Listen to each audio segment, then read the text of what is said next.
Bueno, buenos días, bienvenidos al ciclo de encuentros sobre políticas hídricas en Latinoamérica, organizado desde el capítulo latinoamericano del Caribe de la Asociación Internacional de Recursos Hídricos en conjunto con el Instituto Argentino de Recursos Hídricos. Les habla Silvia Rafaeli como miembro de la Comisión Directiva del IARC, y en esta presentación deseo comentarles que este ciclo fue inspirado con el objeto de explorar y conocer el desarrollo de las políticas hídricas en nuestra región y destacar cómo fueron evolucionando en el contexto global, generando el espacio para compartir experiencias, así como identificar desafíos y propuestas para el futuro. Por eso el primer encuentro brindó el marco de referencia de los grandes hitos sobre políticas hídricas a nivel mundial, y en ese espacio contamos con la participación de Benedito Braga, Miguel Solanes, que junto a Víctor Poyat compartieron sus experiencias y perspectivas. Luego, en el segundo encuentro, nos focalizamos en Latinoamérica, y en esta oportunidad, junto a María Concepción Donoso, Jorge Rux y Axel Duroyán, moderados por Guillermo Donoso, recorrimos la evolución en nuestra región y pudimos enriquecernos con las experiencias y visiones del presente y futuro de los panelistas. A continuación, estamos desarrollando la etapa de recorrer algunas experiencias nacionales. La semana pasada se presentaron las experiencias de Argentina y Chile, y contamos con la participación de Gustavo Díaz y Humberto Peña, moderados por Pilar Carolina Villar de Brasil. Hoy estamos aquí en este cuarto encuentro, donde se presentarán las experiencias nacionales de Brasil y Ecuador. Tengo el placer de presentarles a los panelistas que nos acompañan: Mónica Porto de Brasil, Pablo Lloret de Ecuador, moderados por María Eugenia Vargas Zambranos de Argentina. Para ilustrar brevemente los antecedentes de los panelistas y de nuestra moderadora, les cuento que Mónica Ferreira do Amaral Porto de Brasil es ingeniera civil, graduada en la Universidad de San Pablo, y es profesora titular de la Escuela Politécnica de esa universidad. En Sabespi, que es la Compañía de Saneamiento Básico del Estado de San Pablo, fue directora de sistemas regionales y coordinadora del área en temas ambientales, sociales y de gobernanza corporativa. Fue subsecretaria de Saneamiento de Recursos del Estado de San Pablo, directora general de la Fundación Centro Tecnológico de Hidráulica y presidente de la Asociación Brasileña de Recursos Hídricos. Actúa en diversas entidades nacionales e internacionales en el área de recursos hídricos y calidad del agua. Por otra parte, Pablo Lloret de Ecuador es especialista en gestión de recursos naturales e ingeniero civil con más de 30 años de experiencia en gestión ambiental, conservación de la biodiversidad, gestión de cuencas hidrográficas y creación de capacidades locales para la gestión sostenible de los recursos naturales. Es experto en mecanismos de financiamiento para la conservación y gobernanza de los recursos hídricos. Se ha desempeñado trabajando en el sector público, tanto a nivel local como nacional, además de ser docente de varias universidades. Siempre ligado al mundo del desarrollo sostenible y del ambiente, es un líder visionario de alto nivel, adaptándose a la creación de consensos entre los diversos grupos de interesados en los recursos hídricos y en la construcción de las relaciones de trabajo con el gobierno, la comunidad y los colaboradores del sector privado. Desde 2019 toma el liderazgo de la Fundación Futuro Latinoamericano como director ejecutivo. Nuestra moderadora María Eugenia Vargas Zambrano de Argentina es licenciada en Relaciones Internacionales con más de 20 años de experiencia en diversas temáticas internacionales. Se ha especializado en gestión integrada de recursos hídricos, así como en políticas públicas y políticas de género. Es docente de la Cátedra de Recursos Naturales de la carrera de Relaciones Internacionales de la Universidad Católica de Salta, investigadora junior del Instituto de Estudios del Mercosur. Actualmente está a cargo de la coordinación interjurisdiccional e institucional de la Secretaría de Recursos Hídricos de la provincia de Salta. Es encargada de relaciones con la comunidad en el programa de gestión de recursos hídricos en cuencas interjurisdiccionales del noreste argentino, y es coordinadora nacional de la Comisión de Género y Agua y co-coordinadora de la Comisión de Relaciones Internacionales del Consejo Hídrico Federal de Argentina. Ahora sí, damos comienzo a los intercambios de este cuarto encuentro, y para ello le cedo la palabra a María Eugenia. Gracias, Silvia. Buenas tardes a todos. Bueno, en primer lugar, quiero agradecer al Instituto Argentino de Recursos Hídricos y a la Asociación Internacional de Recursos Hídricos en lo que es su capítulo latinoamericano por invitarme a moderar este panel tan increíble con dos expertos como son Mónica y Pablo. Realmente la reflexión regional hoy de los recursos hídricos y las experiencias locales son muy importantes en un momento crucial para el agua, en un mundo altamente cambiante donde el agua es clave en este contexto, ¿no? Para no robarme el tiempo y ajustarme a lo que tenemos determinado, contarles que la dinámica del panel vamos a tener un bloque de 20 minutos donde Mónica nos va a contar la experiencia de Brasil, otros 20 minutos donde Pablo va a contar la experiencia de Ecuador. En sus ponencias cada uno va a tratar de explicar cuál es el contexto nacional, una breve historia, cuáles son las características geográficas y el contexto donde se desarrollan las políticas hídricas en sus países, cuáles son los aspectos que ellos quieren resaltar y cuál es la visión a futuro, cuáles son los desafíos que ellos vislumbran en sus respectivos países con respecto al agua. Después de eso, vamos a tener un intercambio con preguntas y respuestas para los panelistas, así que los que quieran pueden ir dejando sus consultas en el chat para que yo vaya tomando nota y después un espacio de conclusiones. Mónica, te doy la palabra. Gracias. Graças, Maria Eugênia. Muito bom dia, muito obrigada.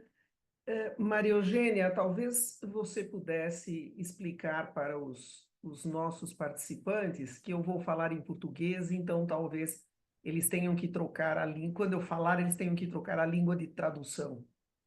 Sí, creo que se entendió perfecto, pero Mónica lo va a hablar en portugués y en el Zoom va a haber una traducción también. De todas formas, la presentación de Mónica está en español. Muito obrigada, Maria Eugênia. Muito bom dia a todos, muito obrigada pela presença de todos. E eu agradeço esse convite feito, esse convite muito especial, feito a mim pelo Instituto Argentino de Recursos Hídricos e pela IWRA, capítulo da América Latina. Eu vou compartilhar com vocês a apresentação sobre a evolução dos recursos hídricos no Brasil.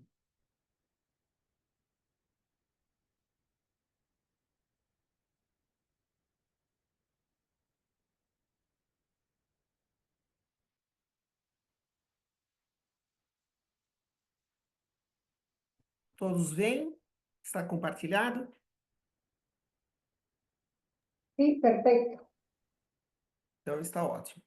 Bom, neste encontro eu tenho o prazer de ter o Pablo Loretti como colega para discutir as políticas hídricas na América Latina e vou então apresentar a vocês o que foi a evolução da gestão de recursos hídricos no Brasil, o contexto em que essa evolução, essa mudança na gestão de recursos hídricos no Brasil se deu, um pouco, portanto, de história e quais são as perspectivas futuras.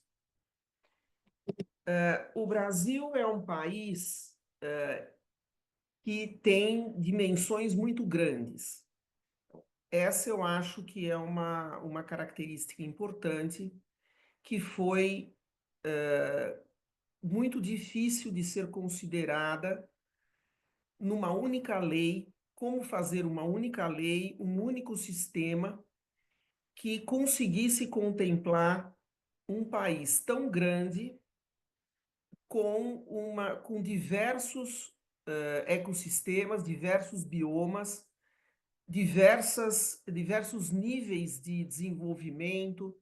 Então, um país com diferenças muito grandes, tanto em termos climáticos como em termos econômicos. Então, o Brasil é um país que ocupa uma área bastante extensa, a maior parte da América, é o maior país da América do Sul, e é um país que tem mais de 200 milhões de habitantes. O Brasil, a divisão política é uma divisão, o Brasil é uma república federativa e a sua estrutura é dividida entre o governo federal, o governo da União, 26 estados, um distrito federal, que é Brasília, e tem um número muito grande de municípios, 5.570 municípios. Então, nós temos 3 níveis institucionais de gestão política: o nível federal, os estados e os municípios. E nós podemos dizer que o Brasil está organizado em 5 regiões geopolíticas: a região norte, em verde, no mapa; a região nordeste, laranja, no mapa; a região sudeste, em amarelo, no mapa; a região centro-oeste, em rosa, no mapa; e a região sul, em roxo, no mapa. Essas regiões são muito distintas. A região norte é onde está a Bacia Amazônica. Então, é uma região que concentra a maior parte da água do país, concentra os recursos hídricos do país e é basicamente ocupada por floresta. Quer dizer, é uma área quase que com poucas áreas urbanas e que tem a sua ocupação praticamente toda ela pela floresta amazônica. Então, essa é a região norte. Nesses números que aparecem abaixo, significam que a região norte ela possui 68% da água. De toda a água disponível, de toda a água superficial disponível no país, 68% está na região norte. A região norte ocupa 45% do território, mas tem apenas 8,5% da população. Então, nós costumamos dizer que é uma região com uma disponibilidade hídrica enorme, mas com muito pouco uso da água, com muito pouca população e pouco uso industrial, algum uso para geração de energia. Depois nós temos a região centro-oeste, que é a fronteira agrícola do país. Então, essa região, ela tem uma... Deixa eu ver se eu consigo mover esta... pronto. Ela tem uma região, é uma região que é basicamente uma região agrícola, é onde o Brasil produz grande parte da soja, grande parte do milho, grande parte da carne que o país produz é produzido na região centro-oeste. Então, é uma região já mais seca, é onde se encontra o Pantanal mato-grossense, um bioma muito importante. Ela possui, portanto, nela está 16% da água do território, 19% da área e 8% da população, mais ou menos como a região amazônica. Em seguida, nós temos... Espera um pouquinho que... não. Bom, deixa assim. Em seguida, nós temos a região sul e sudeste, que são as regiões mais industrializadas do país, e que, se nós compararmos a quantidade de água disponível nas regiões sul e sudeste com a população do país, nós vemos que praticamente mais da metade da população do país está nessas duas regiões, com uma quantidade de água, comparado ao resto do país, relativamente pequena. Então, essa é uma região que tem a problemática dessa região é um elevado uso da água, cidades grandes, como São Paulo, com 22 milhões de habitantes, e, portanto, com problemas sérios de poluição urbana e industrial. A região nordeste do país é a região mais pobre e mais seca. Então, tem apenas 3% da água disponível, ocupa 18% do território e tem 27% da população. Então, vejam que construir um sistema de gestão de recursos hídricos num país com essas características não foi uma tarefa muito simples, porque os problemas de cada região são muito diferentes. Então, em áreas onde nós temos escassez climática, como é o caso do Nordeste brasileiro, nós temos uma população muito grande. E, em contrapartida, nós temos a região Sul e Sudeste, que são áreas úmidas. Portanto, são áreas que possuem água, mas que têm um consumo muito elevado para a água disponível. Então, a construção desses sistemas de recursos hídricos que contemplasse todas essas possíveis situações foi uma construção que quer dizer, uma construção que foi obrigada a ser flexível para que o modelo se adaptasse às diversas situações. O sistema de recursos hídricos, ele começou a ser discutido na década de 80. Eu não sei por que eu estou com dificuldade em passar para o próximo slide. Agora foi. Mas aí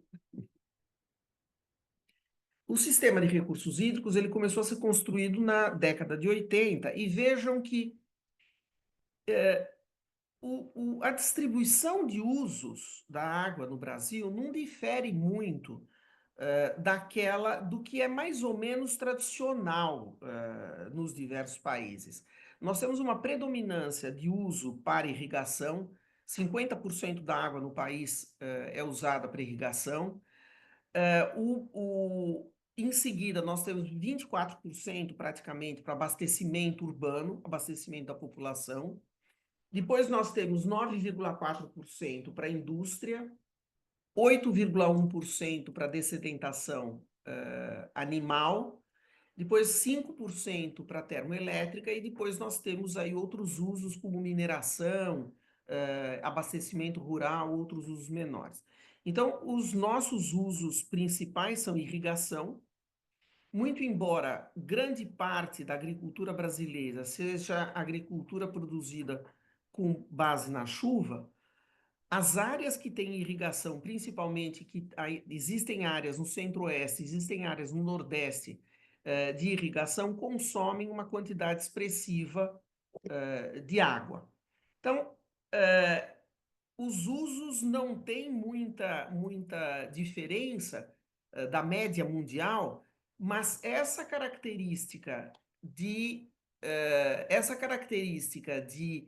ter um bioma tão distinto fez com que o país se movesse, se buscasse um modelo que fosse um modelo mais flexível.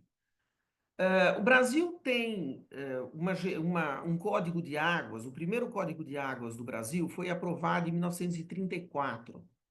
Foi a primeira lei brasileira que se propôs a regular os usos da água. Na verdade, foi uma lei que demorou muito tempo para ser aprovada, uma lei que ficou 30 anos em discussão e que foi um código bastante interessante, porque foi um código que já previa águas que seriam controladas pelo poder público, já previa diversos usos da água, já previa os usos hidroelétricos, já previa a possibilidade de cobrança pelo uso da água, já previa a possibilidade do controle da poluição, mas ele foi muito aplicado para regulamentar o uso hidrelétrico e o uso de navegação. Com o tempo foi se verificando que, dada a expansão populacional, a expansão da ocupação territorial,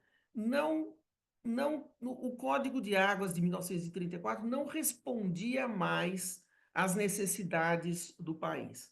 Então, na década de 80, que os conflitos começaram a crescer, principalmente os conflitos entre abastecimento público e irrigação, abastecimento público e geração de energia elétrica.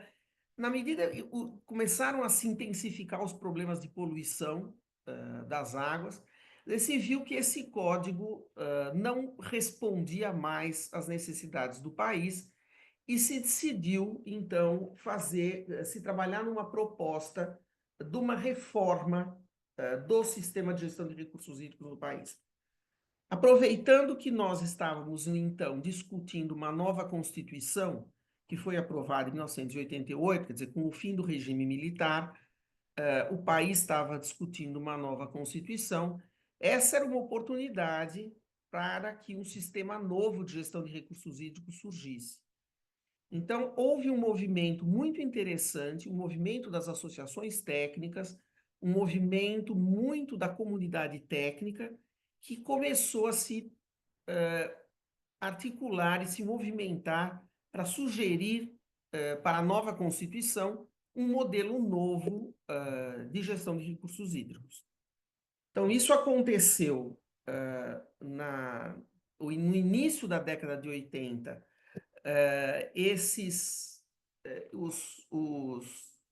os modelos já começassem a ser discutidos e culminou com a aprovação da Constituição, e na Constituição de 88, a Constituição passa a ter um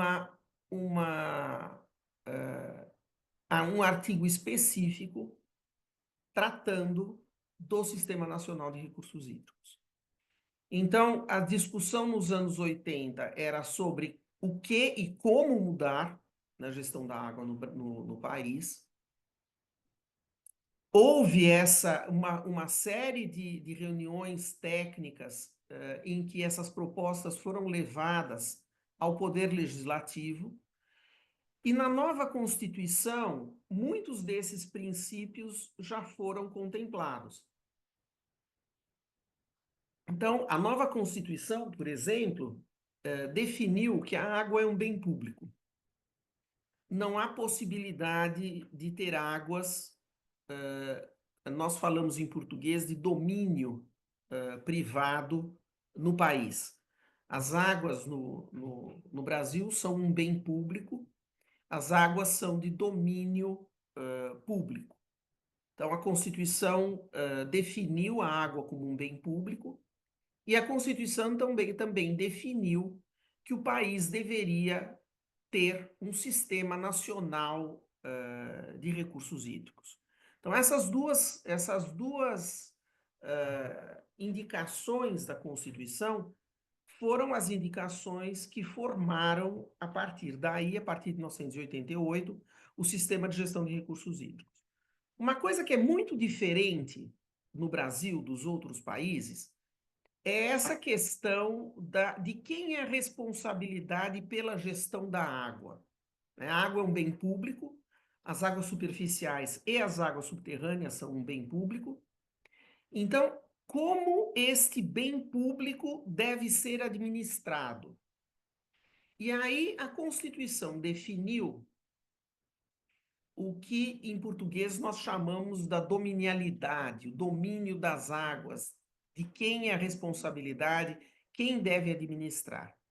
Num país tão grande, quais seriam as possibilidades de quem seria o responsável pela administração dos recursos hídricos? É meio difícil a gente imaginar que num tamanho num país dessa dimensão, o governo federal fosse o único responsável. Ou que fossem os estados responsáveis. E aí, como ficaria com aqueles rios que fazem fronteira entre dois estados, ou que cruzam dois estados, né?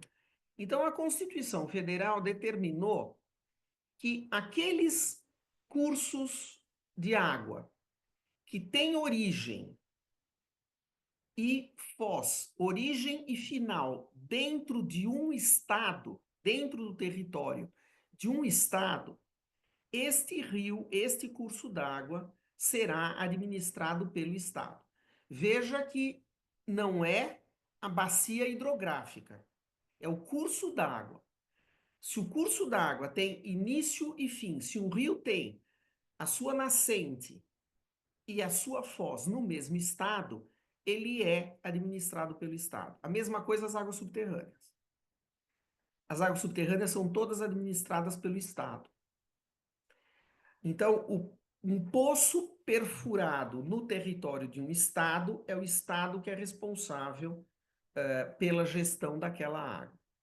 Agora, os rios que fazem fronteira entre estados, que fazem fronteiras internacionais, ou que no seu curso atravessam mais de um estado, esses rios são administrados pelo governo federal. Esses rios são administrados pela União.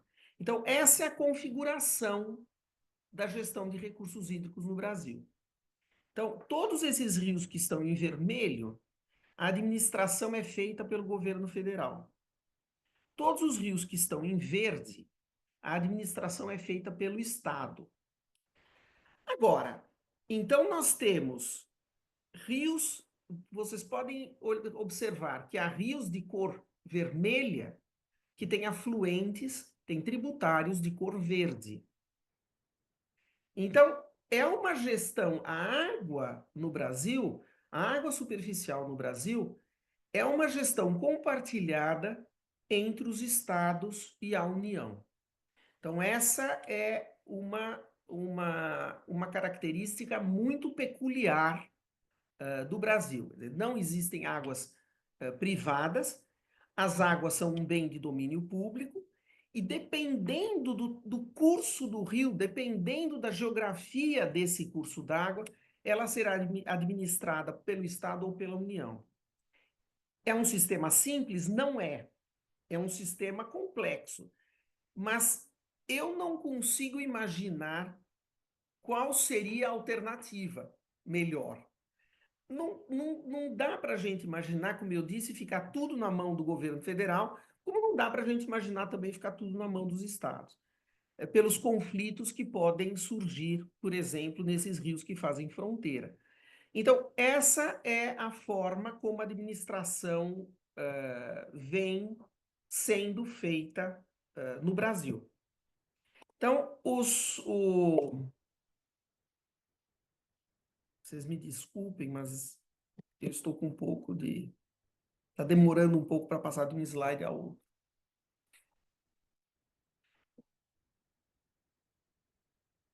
Então, o que a lei federal propôs?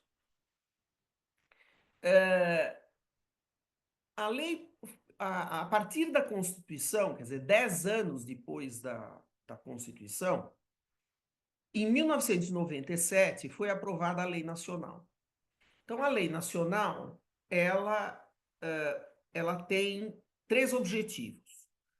Um objetivo que é a sustentabilidade do uso da água.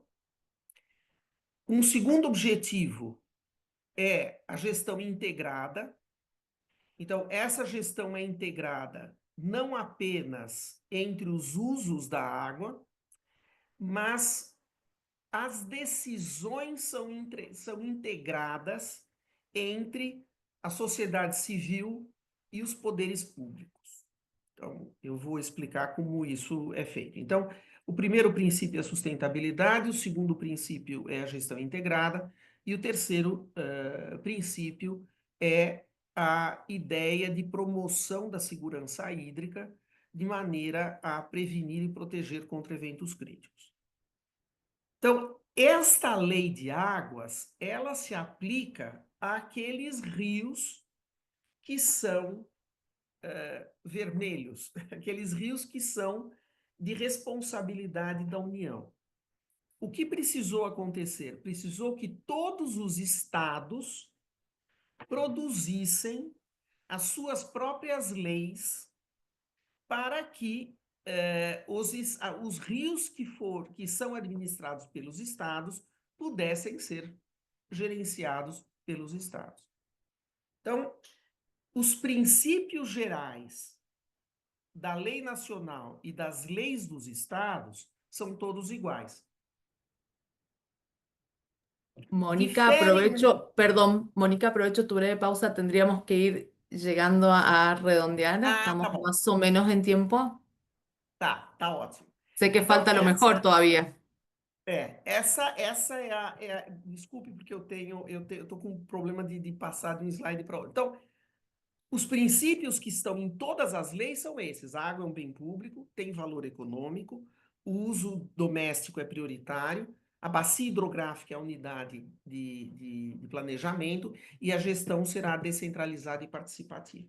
Então, nós temos um sistema no âmbito federal, que é o Conselho Nacional de Recursos Hídricos, os comitês de bacia dos rios federais, a Agência Nacional de Águas, que é o órgão que administra, e as agências localizadas nas diversas bacias, e o Poder Executivo. A mesma coisa se replica nos estados. Então, tem o Conselho Estadual, os comitês de bacia, os órgãos executivos e as agências de bacia. Em todos esses órgãos azuis, que são os órgãos colegiados, existe a participação de autoridades públicas, de usuários e da sociedade civil. Então, hoje, o Brasil possui 10 comitês de bacias dos rios federais e 238 comitês em bacias de rios estaduais.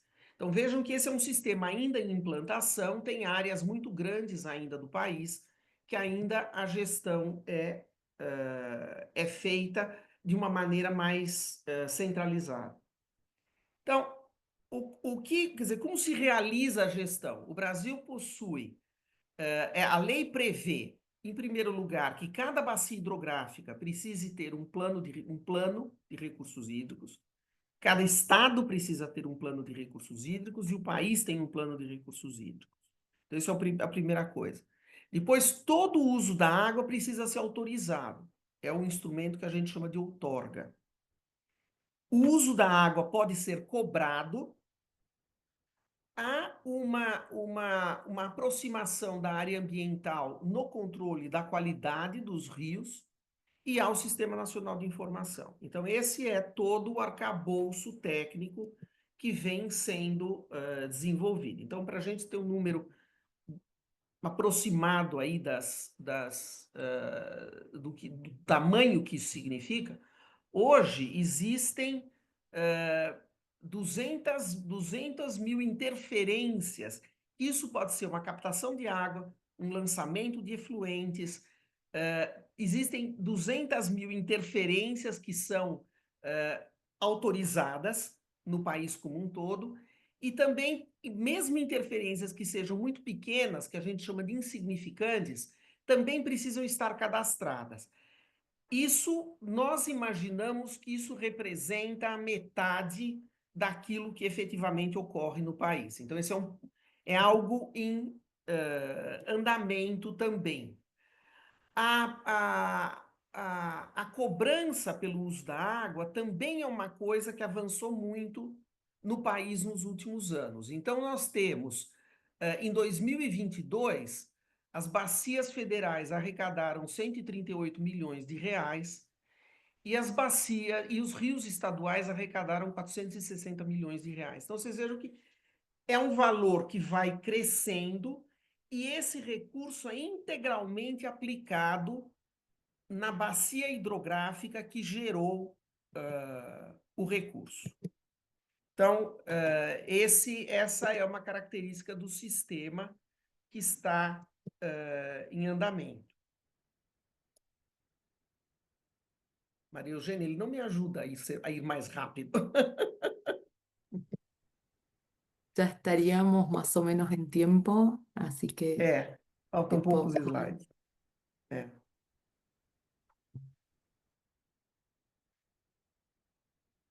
Bom, Eita. Então, o sistema é um sistema que já se passaram 30 anos desde a formulação das leis, e é um sistema que ainda está parcialmente em implementação. Nós temos que crer, nós temos que acreditar para continuar. Mas a verdade é que ele vem, quando nós olhamos o número de usos autorizados, os comitês implantados, o recurso da cobrança, a gente vê que ele vem sendo bastante satisfatória, a implantação.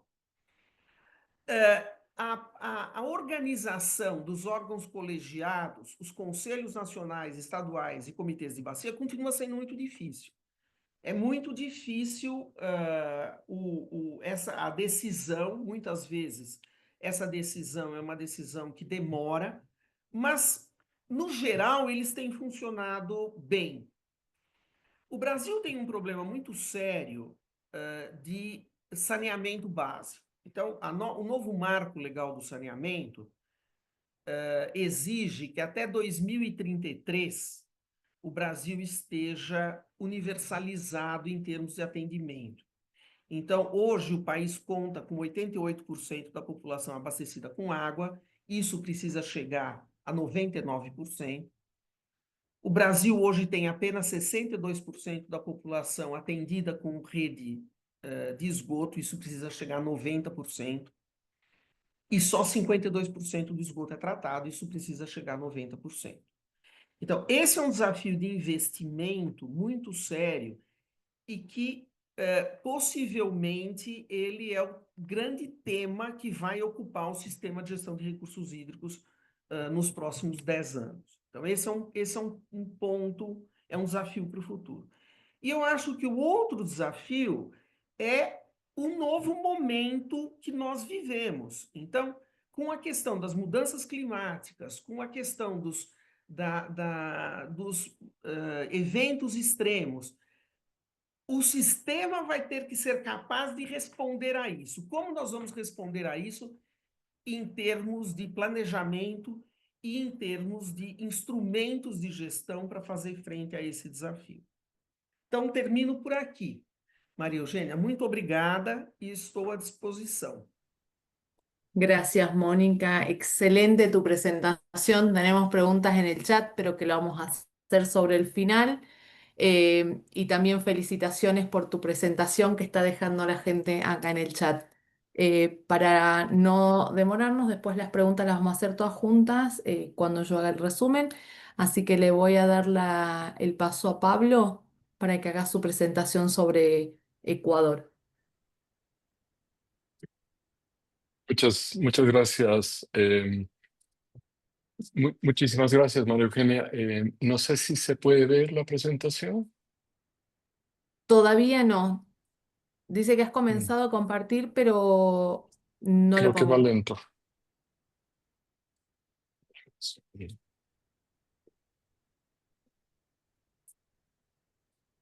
Qué pena, ¿no? Algo que Puede no fallar. Son estas funciona. cuestiones de la tecnología que... Puede que estés mostrando el final de la presentación, Pablo. Gracias. No lo sé. No me da nada aquí. ¿Preferís que te Pero lo pase o no? Puedo proyectarlo si deseas. buenísimo. Sí, muchas gracias. Definitivamente no logro.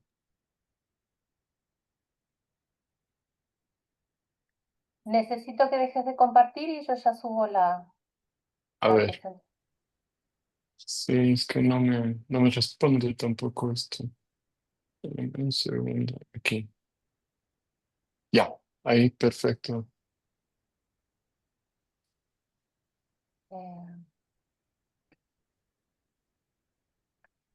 Sí, un minuto que estaba...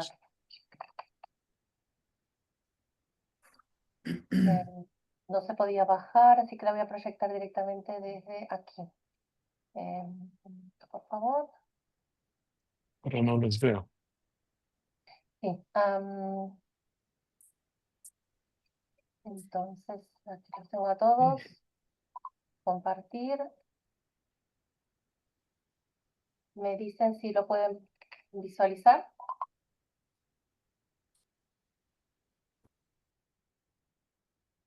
Sí, Ariana, Pues- se ve. Faltaría ponerlo en modo presentación, Sí. ampliado. Voy a tener que pasarlo así un poquitito. Bien. Aquí, ahí está. Ustedes me dicen. Lo Ahí está, estamos sí, ya viendo. la veo. Muy bien, Pablo. Ahí estamos. Bueno, muchas gracias. Mil disculpas por las fallas técnicas. Buenísima la presentación de Mónica. Me lleva a pensar que hay muchísimos denominadores comunes, muchísimas coincidencias entre los temas de gestión de los recursos hídricos, de gestión del agua en general. Em, yo lo que quisiera presentarles es muy rápidamente tres partes. La primera, un contexto general en donde toquemos las aristas que se relacionan más con el tema de agua. Luego, algo que queremos resaltar desde acá de Ecuador, que es un mecanismo financiero para la conservación del agua. Y finalmente, una preocupación que yo creo que compartimos mucho. Ahí está bien, muchas gracias.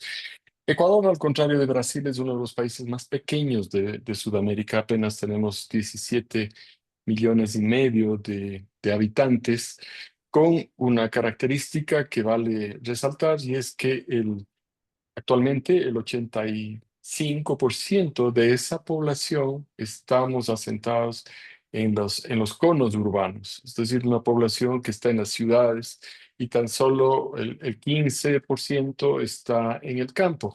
Esta situación es diametralmente opuesta a lo que teníamos hace unas cuantas décadas, en donde el gran porcentaje de población se asentaba en las zonas rurales. Entonces, esa connotación es importante mencionarla. La otra es que tenemos apenas 1/4 de millón de kilómetros cuadrados de extensión, al contrario de Brasil, que tiene 8 millones. Eh, Sin embargo, nosotros tenemos los cuatro mundos que le llamamos nosotros, ¿no? La costa, los Andes, la Amazonía y Galápagos, ¿no? Que son los tesoros ahí escondidos. Yo siempre hago propaganda de mi país, pues es un país maravilloso. Y claro, las diferentes formas de hacer gestión eh, están supeditadas muchas veces a esas realidades, ¿no? Me detengo un poco más en el tema de la disponibilidad. Eh, Tenemos relativamente poca población, entonces los recursos hídricos alcanzan, yo diría, y tenemos una disponibilidad de alrededor de 20,000 metros cúbicos por habitante por año.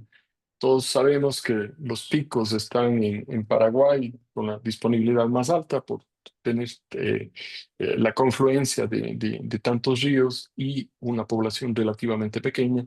Y el otro pico está en Perú, ¿no? Es un país que más del 40% de su población está asentada sobre un desierto. Entonces, em, eso yo creo que es algo importante de relevar. El otro punto clave es que el 53% de ese territorio ecuatoriano, no, antes, ahí, gracias, el 53% del territorio ecuatoriano está en la cuenca amazónica. Es decir, la cuenca amazónica marca al país. Nosotros, de aquí, de Quito, surgió la expedición que descubrió el río Amazonas, entre otras cosas. Entonces, hay un nexo muy grande con la cuenca amazónica. Sin embargo,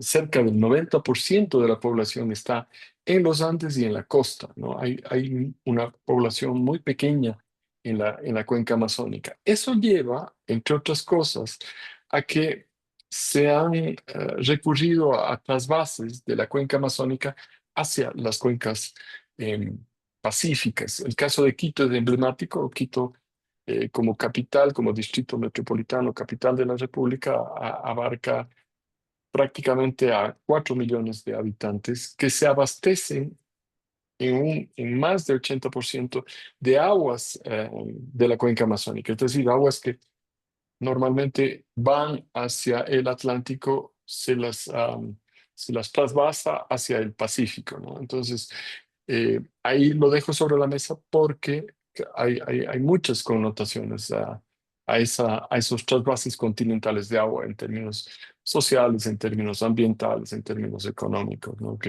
Creo que es importante relevar. Entonces, em, Ecuador, y con esto acabo el tema del contexto, tiene dos ramas de la cordillera de los Andes, lo cual implica que tiene cuatro vertientes, por ponerlo de alguna manera, que han sido tradicionalmente explotadas para generación hidroeléctrica. Esto es muy importante porque el Ecuador actualmente supera el 60% de dependencia de las fuentes hídricas para generación hidroeléctrica.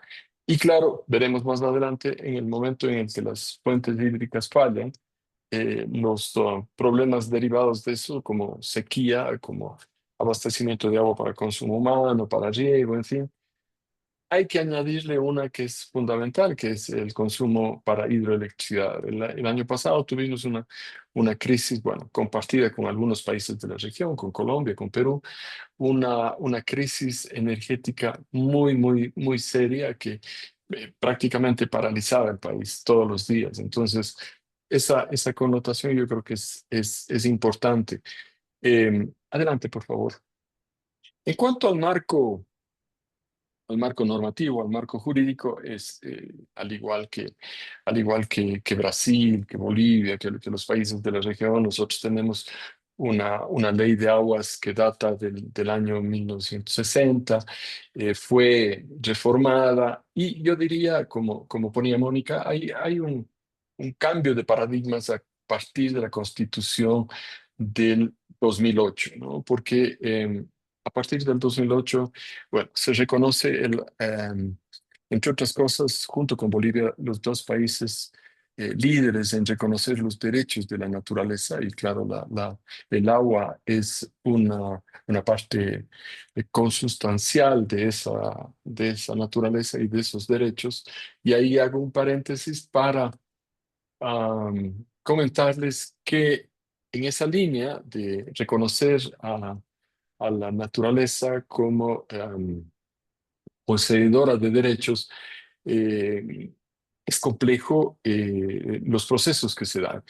El año pasado, el río Machangara, que es un río que atraviesa la ciudad de Quito y que ha sido prácticamente el sumidero de aguas residuales de la ciudad hasta ahora, durante muchísimos años, fue declarado sujeto de derechos, el río como tal, por iniciativa de un colectivo ciudadano y se planteó una demanda en ese sentido y con ese marco y con ese paraguas jurídico, una demanda la más grande que se ha planteado en el país en la historia reciente. Entonces, les quiero comentar esto porque eh, ese hecho marcó un cambio sustancial.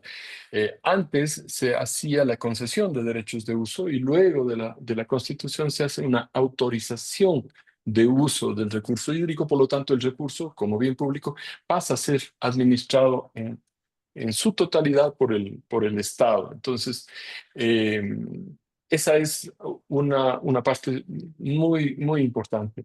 Se hace una declaratoria de gestión integrada e integral de los recursos hídricos en Ecuador, en esta nueva constitución.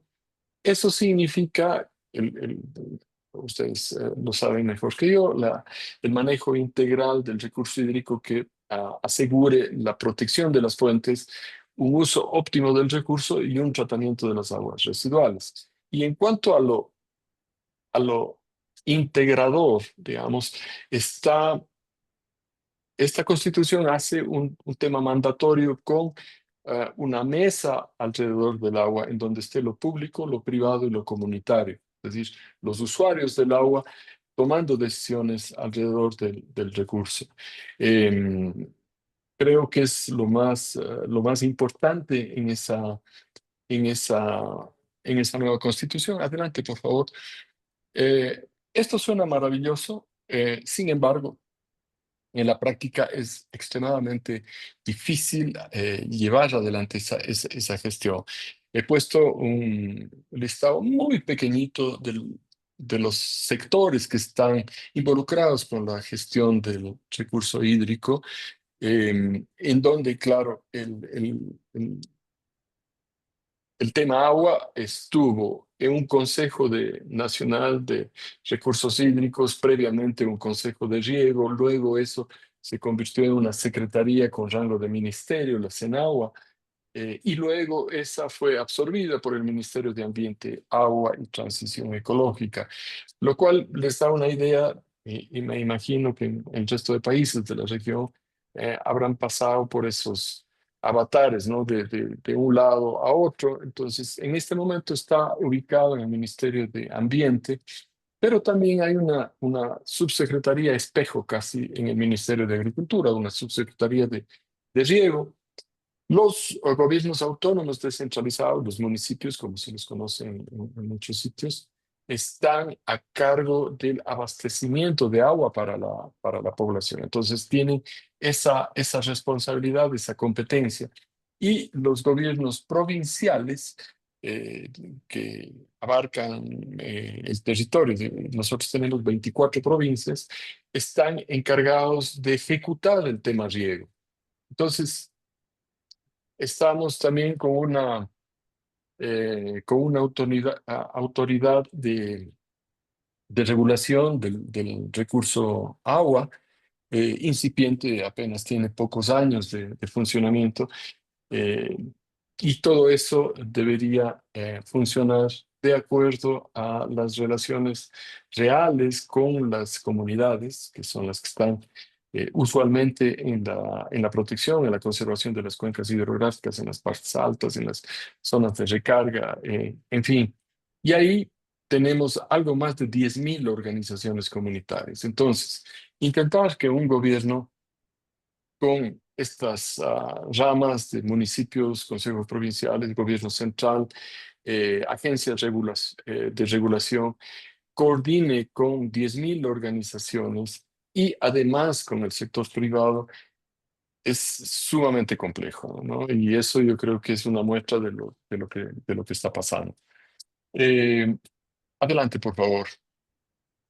No quería detenerme en eso, sino más bien darle como el corazón a esta propuesta con una experiencia destacada que nos enorgullece muchísimo a los ecuatorianos, y es la creación de los mecanismos financieros para la conservación del recurso hídrico, más conocidos como fondos de agua. En enero pasado, hace pocos meses, tuvimos Tuvimos el gusto de celebrar los 25 años del primer fondo de agua del mundo, que es el Fondo de Agua de Quito, el FONAC, y es una experiencia exitosa, y no lo digo yo, sino lo dice el sinnúmero de experiencias similares, de réplicas, que han surgido a lo largo del tiempo, no solamente en América Latina, sino perdón, en América del Sur, sino en América Central, en África, hay algunos también ahora en Asia, y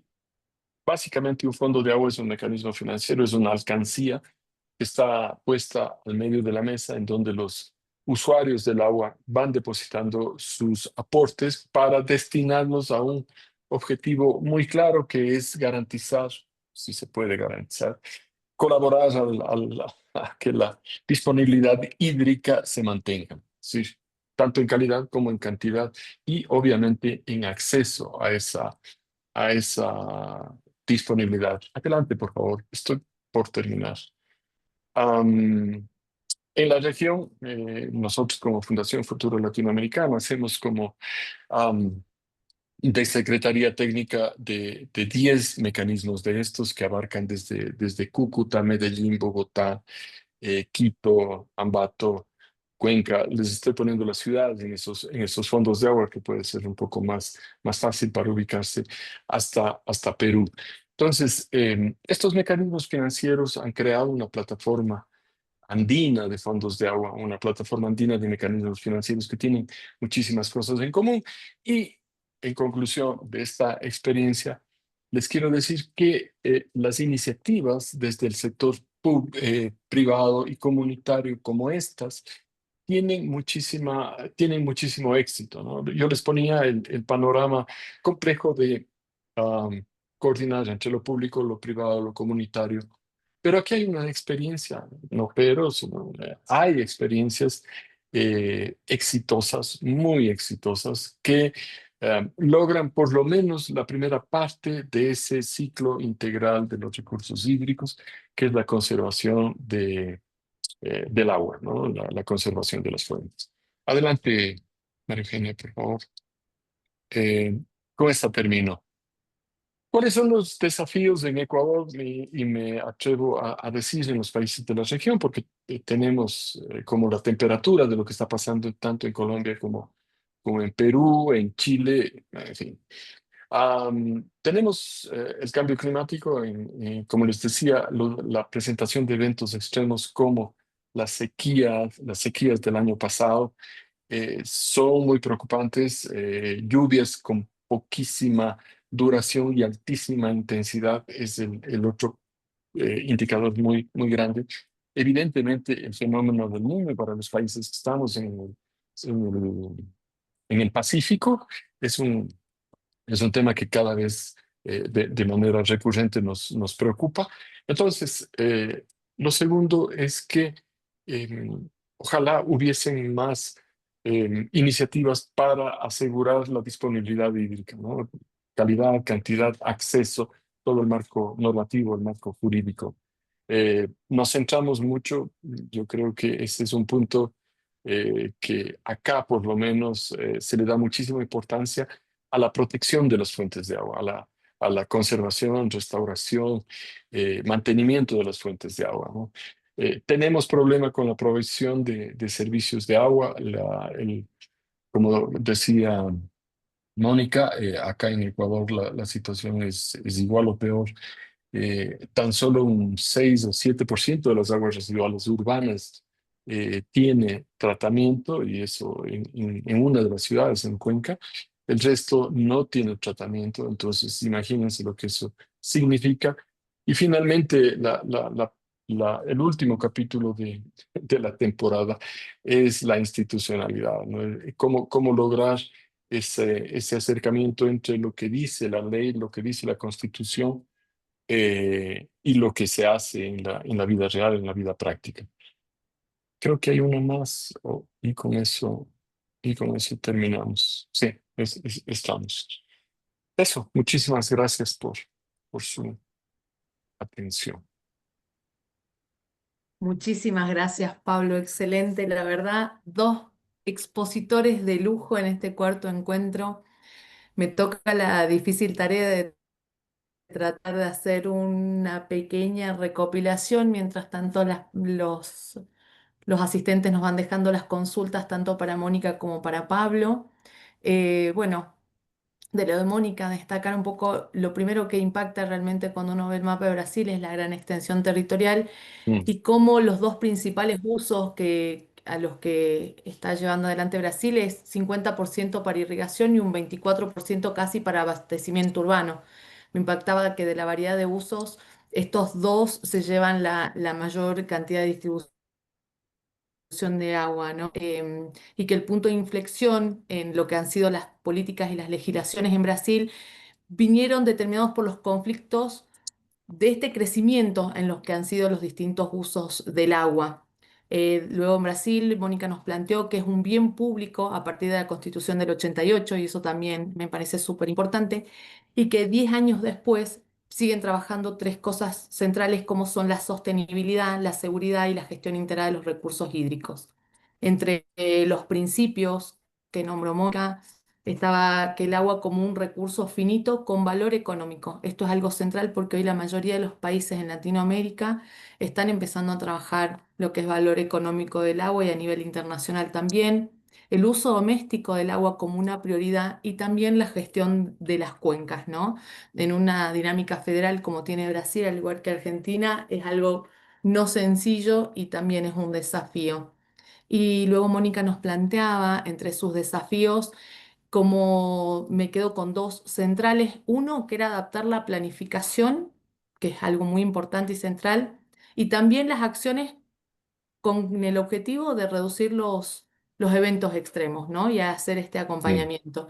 Y el otro desafío grande que se planteaba Brasil entre los principales, destaco también universalizar el suministro de agua y también el tratamiento de aguas residuales. Es algo central hoy también en las agendas de los países, lo que es reuso de agua. Eh, en cuanto a la presentación de Pablo, bueno, me encantó también ver en común con Brasil lo que ha sido la evolución de la legislación en ambos países, porque también los aspectos legales tienen que ir acompañando las acciones y las decisiones que toman los países.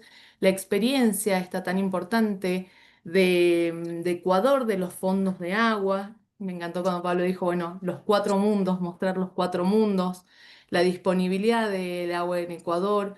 Y este fondo de agua como un mecanismo financiero que también nuclea esfuerzos, problemáticas hídricas, basado en infraestructura natural, pero también Ujú, articulando esto que decías, público, privado, comunitario, que es tan central hoy en la gestión del agua.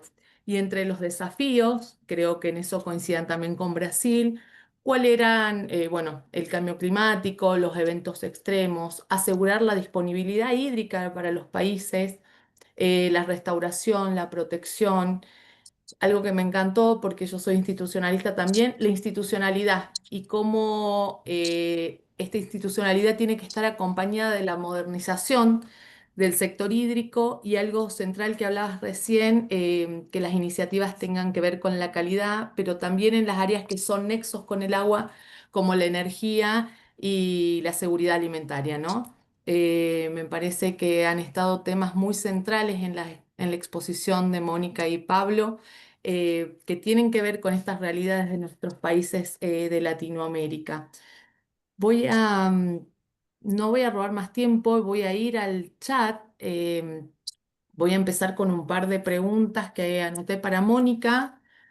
Bueno, primero, ambos tienen felicitaciones por sus presentaciones, por la claridad, por lo didáctico que han sido realmente estupendos.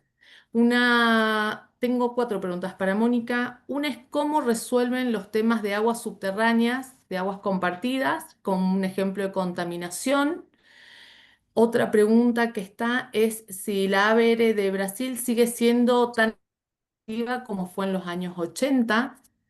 Y otra pregunta es, ¿cuál es el destino del cobro por el uso de agua y si los comités están determinados en la Constitución?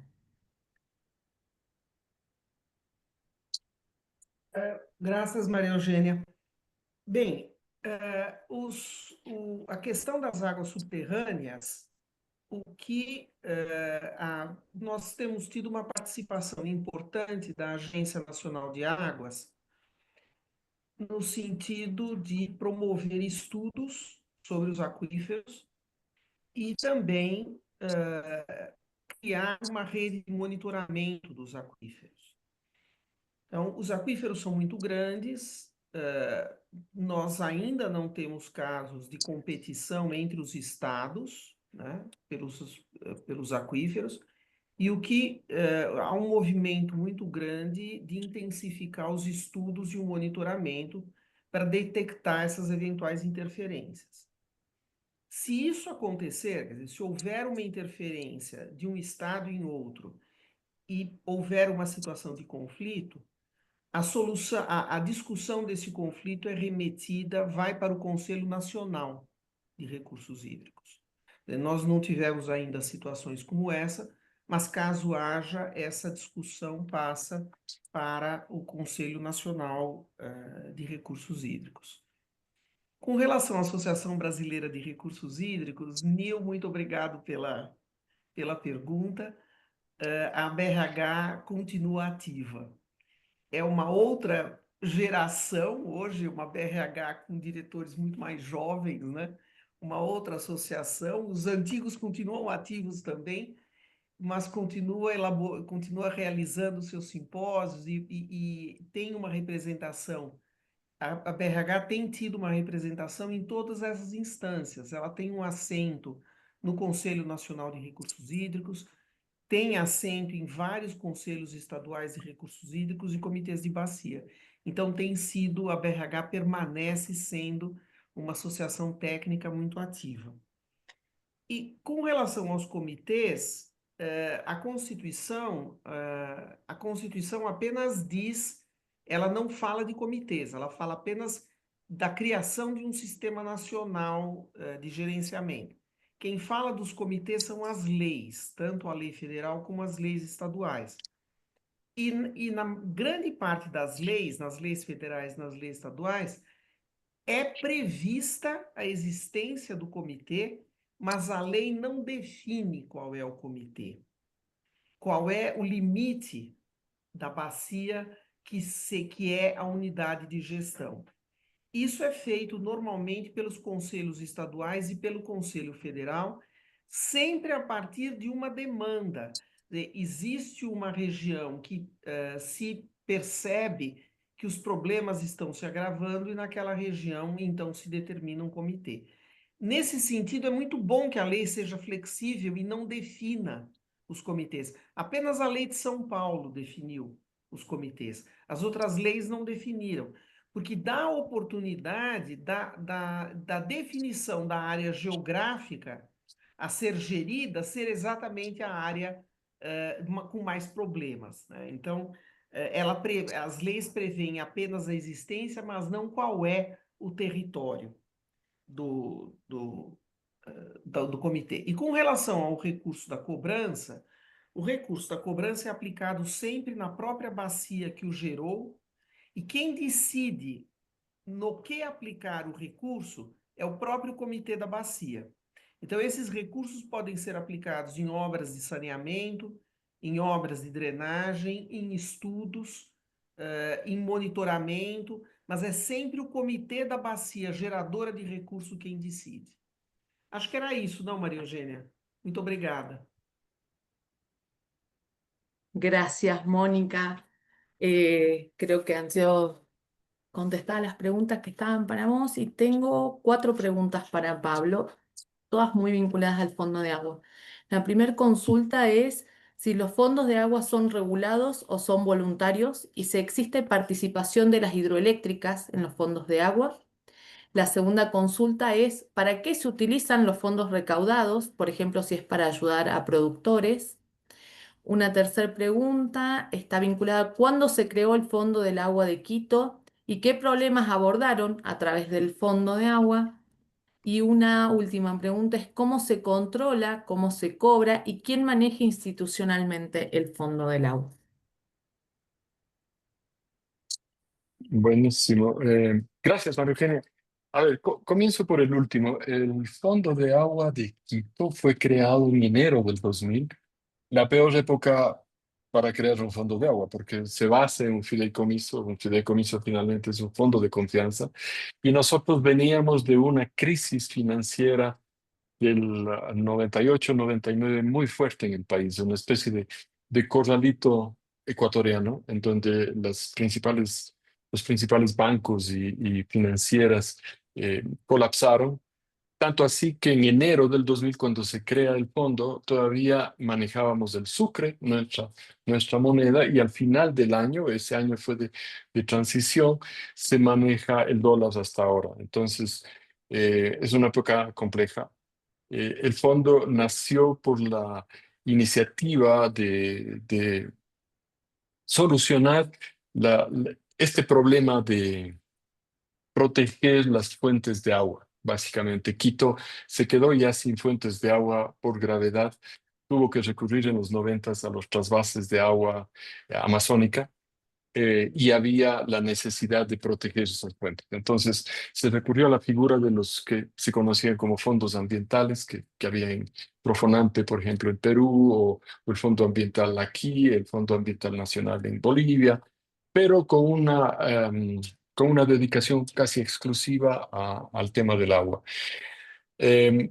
Como les decía, es una alcancía en medio de la mesa en donde los usuarios del agua ponen sus aportes. Por ejemplo, la empresa de agua de Quito destina el 2% de todo lo que recauda a ese fideicomiso. Eso aproximadamente es $250,000 mensuales que van a ese fondo. Entonces, eso le da mucha escala al fondo. los recursos se tienen que usar única y exclusivamente en la conservación del agua. Entonces, eso está muy bien definido y la entidad jurídica que maneja eso es una secretaría técnica basada en un fideicomiso. Es decir, un banco X, mantiene una chequera que gira cheques para la conservación con la autorización de la Secretaría Técnica del fondo, y esa Secretaría Técnica a su vez tiene un directorio que representa a cada uno de los aliados que están dentro del fondo, públicos, privados, comunitarios. Entonces, eso ayuda mucho. Es absolutamente voluntario. Y les cuento ahí una anécdota. Nosotros apoyamos hace un par de años a que se trate esto en los términos nacionales, ministeriales, de gobierno, para regularizar, decíamos nosotros, a los fondos de agua. Y en el proceso, que duró un año y medio, nos dimos cuenta de que el Estado es tan absorbente en ese sentido, que lo primero que se les ocurrió es: ¿cómo los vamos a controlar? Ah, ¿Cada cuánto nos van a dar cuentas? ¿Y cómo van a presentarnos los informes? Y eso mata las iniciativas de este tipo, ¿no? Eh, Tomamos la decisión con algunos fondos de agua, en el caso de Ecuador, de optar por seguir en el limbo jurídico como una figura híbrida en donde se puede. La ley del mercado de valores del 99 permite que en un mismo saco se puedan poner fondos públicos y privados. Y esa es la santa maravilla, en este caso, mientras menos control estatal se tenga, las cosas funcionan mucho mejor. No sé si logré contestar todas las preguntas, y si no, me dicen con toda confianza. Gracias, Pablo. Hay dos preguntas más en el chat que las voy a leer directamente de ahí para vos. O bueno, dice, uno es cómo Claro, se controla, no, perdón, cómo se relaciona el funcionamiento de los fondos de agua con la institucionalidad y qué prevé la ley de Ecuador, la ley de aguas de Ecuador. Esa sería una. es lo que les acabo de mencionar. No, Sí. no, los fondos de agua no existen en la ley, y eso, lo que ha logrado es que funcionen bien, sin controles, digamos, controles nacionales. Los fondos de agua generalmente están constituidos por público y privado. En el caso de Quito está la empresa de agua, la empresa pública municipal de agua, la empresa de energía, como los actores públicos más importantes, y así se repite en las otras ciudades y en los otros países. Eso obliga a que el control sea directo, se rinda cuentas a los recursos que vienen de esas empresas públicas o empresas privadas con auditorías dedicadas para eso, ¿no? Los fondos de agua probablemente son las figuras más auditadas en esto. Después hay una pregunta muy larga que sería la última antes de pedirles a ustedes unas reflexiones finales, pero dice, quiero mencionar que como país están orgullosos del trabajo que hacen los fondos de agua, sin embargo, consulta si esos esfuerzos son suficientes, pregunta Grace. No son suficientes. Lamentablemente no son suficientes porque, insisto, el 80% de la población, en el caso de Ecuador, está o estamos asentados en las ciudades.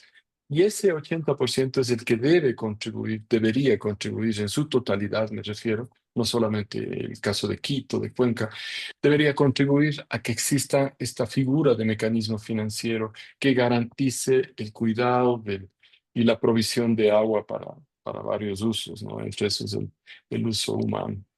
Entonces, se necesita replicar más de estas iniciativas, ¿no? En total, en Bien, Sudamérica y Centroamérica están funcionando en estos momentos algo como 35 fondos de agua, ¿no? En el caso de Argentina, creo que de los más antiguos es Mendoza. Eh, sí, es. es correcto. Muchísimas gracias, Pablo. Esta pregunta tiene como varias preguntas asociadas, así que si después podés contestarlas a través del correo, sería buenísimo. Encantado. Y como Encantado. para terminar este bloque, me gustaría darle 5 minutos adicionales a Mónica primero y luego a Pablo para que nos hagan unas reflexiones finales de sus presentaciones y lo que es este capítulo de experiencias nacionales. Mónica. Muito obrigada, Maria Eugênia. Eu penso que nós estamos. Acho que dois pontos são cruciais para o desenvolvimento dos sistemas daqui para frente. Um é a questão da segurança hídrica. A discussão de segurança hídrica, tanto no que se refere ao abastecimento das populações, como a garantia de água para atividades econômicas, como irrigação e indústria, esses planos de contingência, esses planos emergenciais, não estão contemplados no Sistema Nacional de Gestão, na forma como ele foi pensado.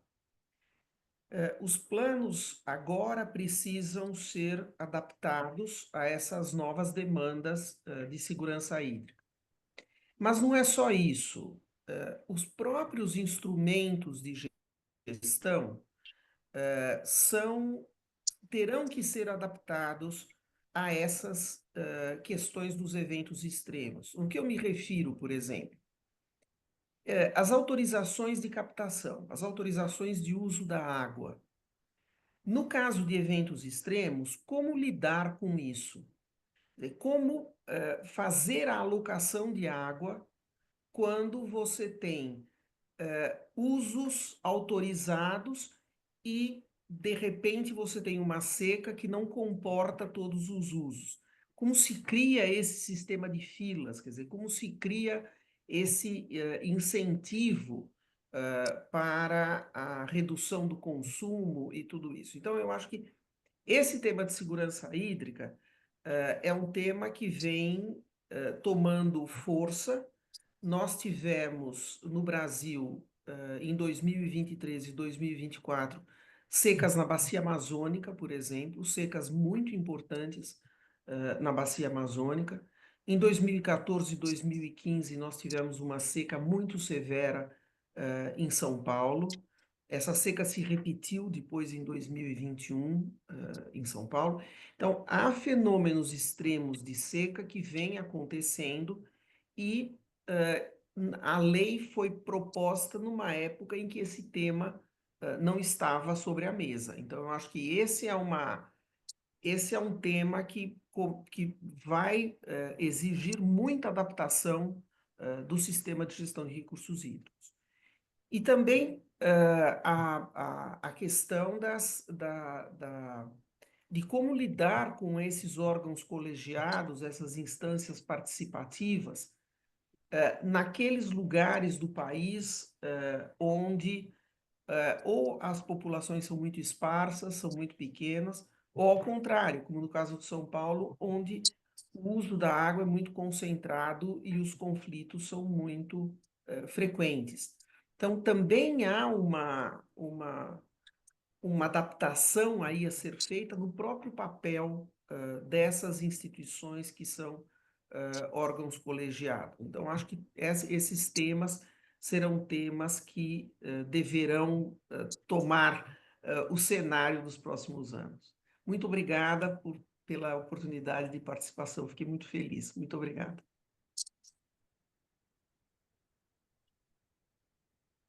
Gracias, Mónica, por tus reflexiones finales. Pablo.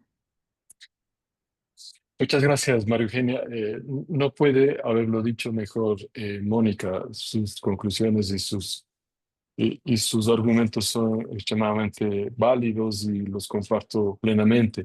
Solamente añadiría yo que necesitamos innovar, necesitamos adaptarnos a los tiempos modernos. No podemos seguir pensando en la gestión del agua como un elemento aislado, como un contexto dedicado única y exclusivamente al agua. Yo creo que tenemos que abrirnos a los otros mundos, ¿no? La conservación de la biodiversidad, los mercados de carbono, el relacionamiento con la gente. Son temas diversos, complejos, pero que necesita la tecnología.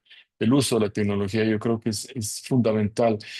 No podemos querer cambios si seguimos haciendo lo que hemos hecho toda la vida, ¿no? Entonces, ahora le ponemos otros nombres a lo que se ha hecho antes, pero realmente necesitamos innovar, necesitamos necesariamente hacer que la gente entienda que el agua es un bien que está en peligro, que es un sujeto de cuidado y que nosotros estamos llamados a eso, ¿no? Muchas veces pensamos y nos confiamos en que el Estado, el papá Estado, va a solucionar las cosas y no es así. Yo creo que nosotros como técnicos que estamos alrededor de la gestión del uso del recurso, debemos propiciar, empujar, liderar esas soluciones, ¿no? Porque es la única forma en la que podamos llegar a un mejor estado de conservación y de uso del recurso. Esto, María Eugenia, muchas gracias. Y muchísimas gracias a ustedes por la invitación.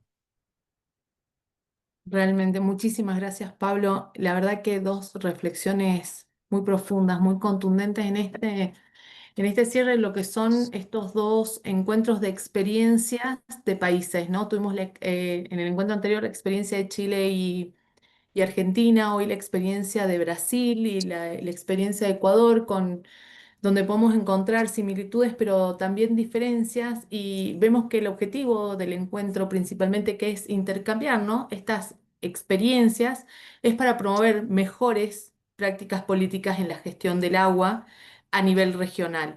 En común veo la importancia que se va planteando de la articulación entre los distintos actores y cómo van surgiendo los conflictos por los distintos usos del agua, ¿no? Entre los desafíos futuros creo que tenemos como región latinoamericana es poder dar respuesta a ese aumento creciente en la demanda del agua, que como vemos está prevista, ¿no? En un 43% hacia el 2050, que no es tanto, son 25 años con un acompañamiento del aumento poblacional de la industria, todo lo que es la expansión agrícola en este momento, pero también ligado a los extremos climáticos, inundaciones, sequías, el acceso desigual al agua, la importancia del reuso. Entonces, esto nos plantea desde la academia, desde los espacios de toma de decisión, como decían Pablo, como decía Mónica, no solamente el fortalecimiento de las legislaciones, sino el fortalecimiento de la gobernanza del agua, articulando acciones con enfoques innovadores. Y estos enfoques innovadores y esta articulación y este fortalecimiento de la gobernanza no pueden hacerse de forma individual, sino que tienen que involucrar, como decía Pablo, al sector privado, al sector comunitario, la importancia de la institucionalidad.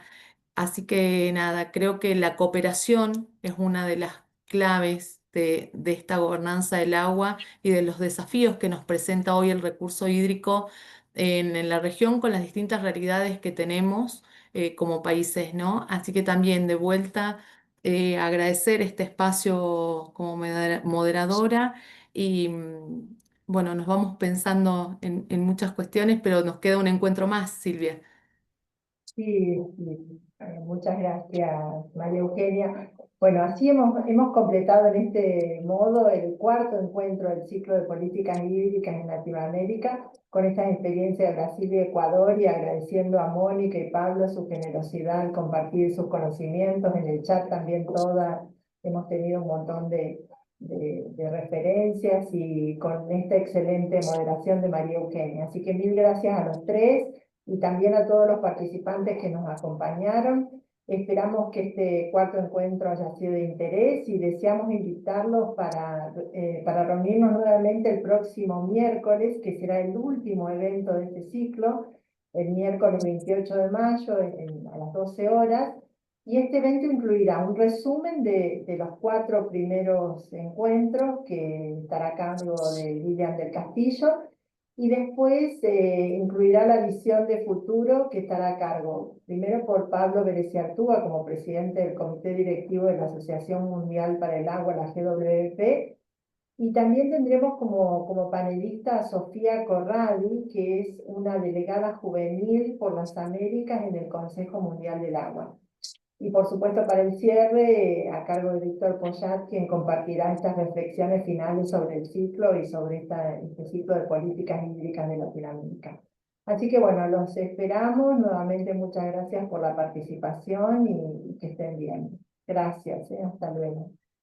Gracias. Gracias, Silvia, Gracias. Ariana, María Sonia. Chao, chao. Adiós, gracias. Agradecidos.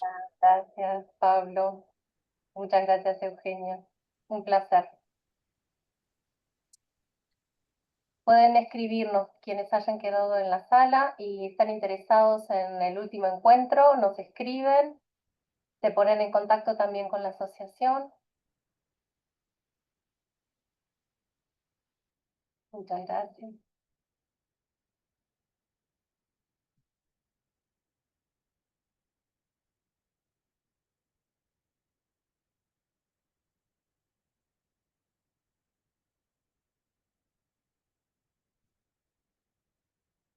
Voy a dejar acá de grabar.